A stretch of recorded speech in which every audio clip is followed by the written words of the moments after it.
Hey guys, it is May 23rd, which means it is 5 months post-surgery today. And I just wanted to give you an update as to how I'm doing and how things are going, how my doctor's appointment went today, and how going through airports internationally went. So I'll start with today. Went to my epileptologist's office this morning at 9:30. Didn't have a problem there. He asked me how things were going. Wanted to get my perspective on how the medicine has been treating me over the past 2 months since I've seen him, and how the device has been going. So I gave him an update and told him about an incident I had, which I'll tell you about here shortly. And then he looked at my device, decided to up the output current. So he changed the output current from, I think it was at 0.625 megahertz to 0.75 on the regular. And then he also upped the output current on both the auto stimulation, which he turned back on because of we changed the increment as well. And then he changed the magnet setting as well. Excuse me. So now my device is off for 66 seconds and on for 30 seconds. And then off again for 66 seconds and on again for 30 seconds. So that is the new cycle, and it's more powerful now. So as you can hear, my voice is normal right now, but it will get very raspy, and that's when my device is on. So I apologize if I sound like I'm sick or crying or whatever. It's just that my device is on, which it just turned on, when my voice sounds like this. So yeah, that's going to take some getting used to again. It had been doing that, but not to that extent. I asked him today how long my voice would be raspy for, and he said it probably will take about a year. So woohoo, I get to have a raspy voice for the next probably 6 months or so. Anyway, it also makes me want to clear my throat even though there's nothing there, and that's extremely annoying. But as you can see, it's back to normal again. So story, on the 12th of May, no, the 11th, I don't know, it was the Saturday after Leslie and I got back from Europe. Yes, it was the 12th, it was the day of graduation. So the 11th, I had called my epileptologist's office to verify if I should be concerned about a pain I had been having, because it had been there for a few weeks. And I call and explain that I had a pain in my side for several weeks and it wouldn't go away. And the nurse suggested, after consulting with a doctor, that I should go to the ER. And I didn't know how long I was going to be there, so I opted to not go in on Friday, but go in on Saturday after graduation. And so I went in Saturday after graduation, explained my situation, and they ran a bunch of tests. So they did blood tests, they did x-rays, they gave me, they hooked me up to a heart monitor, they did EKG, and then they eventually gave me a CT scan with contrast. And after 6 hours of being in the ER, after what I feared to be kidney infection or kidney stones, they come and tell me I have a fractured rib. And the only explanation I could think of was, when they tell me this, I'm like, oh, when we were in Budapest, we were leaving the place we were staying. We had all of our bags with us, and we were walking to the car. And on the way to walking to the car was a church, which we briefly stopped in to get a view of what was inside, being the tourists we are.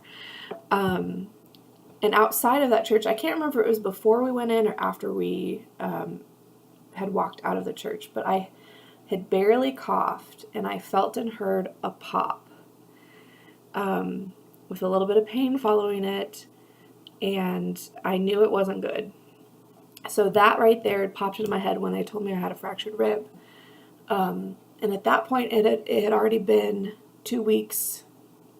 Yeah, 2 weeks since it happened, that it had been fractured. So when it actually happened, there was not as much pain as when I went into the ER.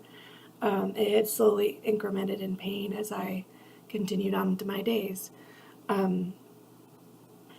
Anyway, there's nothing much you can do with a fractured rib except for give it time and give it drugs.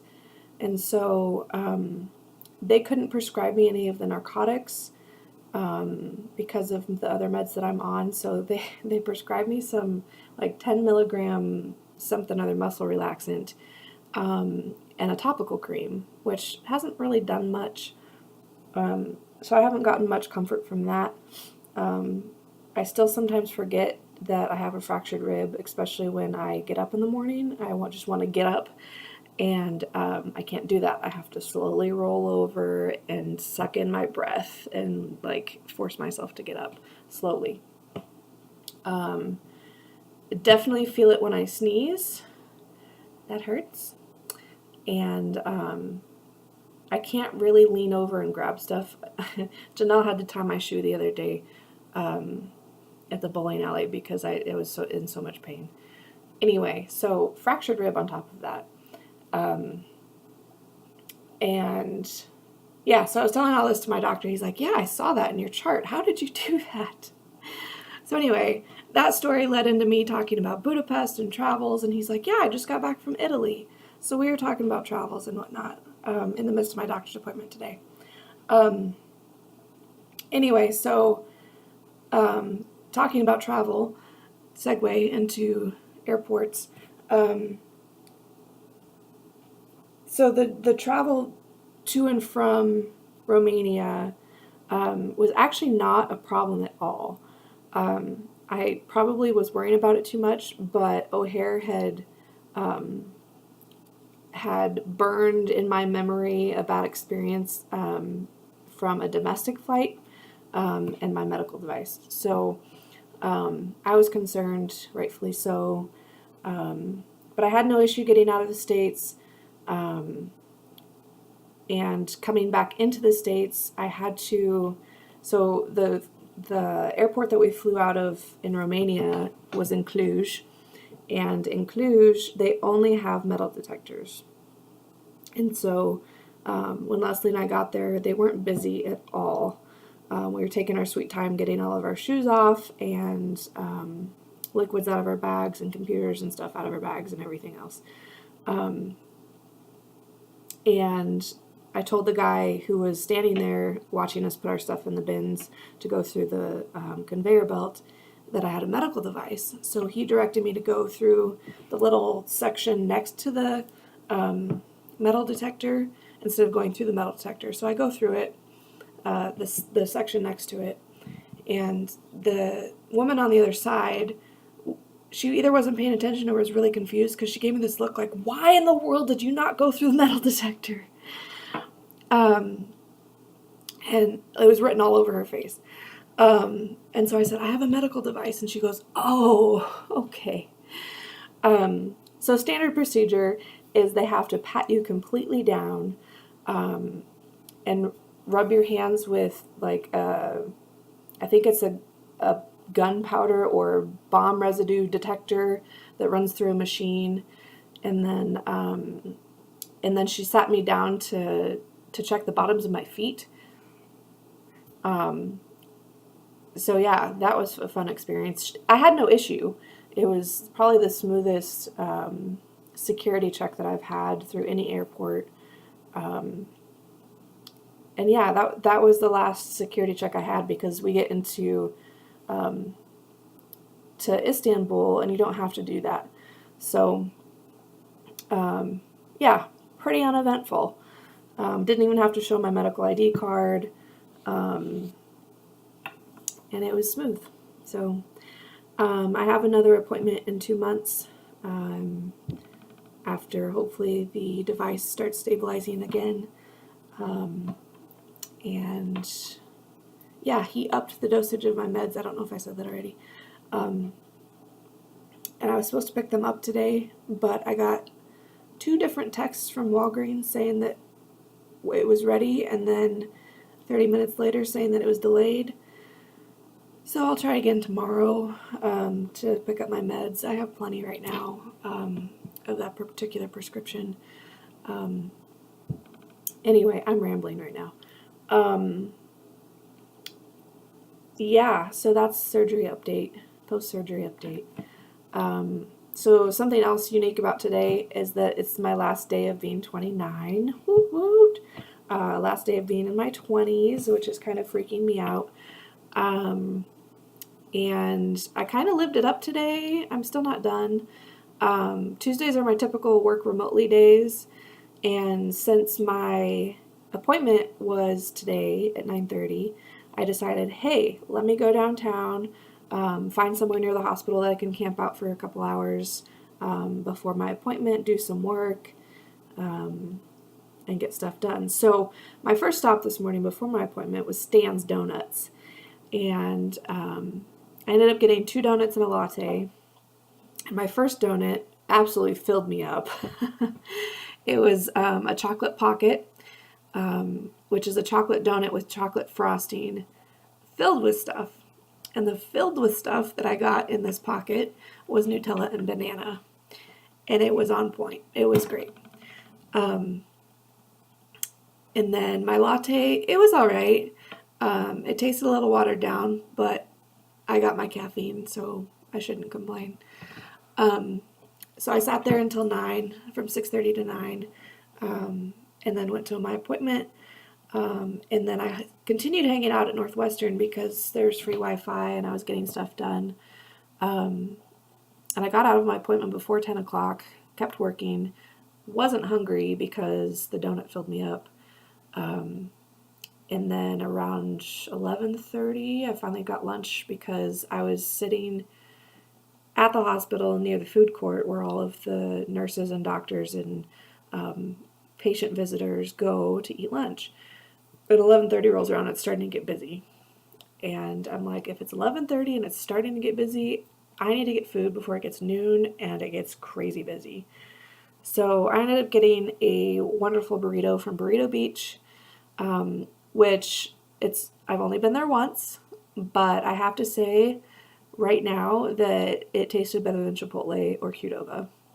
It offers a little bit more meat options and different ingredients to put in your burrito. You can get nachos or tacos or burritos or a bowl as your entree. And then they have like 4 different types of chicken, veggie options, steak, shrimp, and I forget what else. But I got a steak burrito, and it was absolutely fantastic.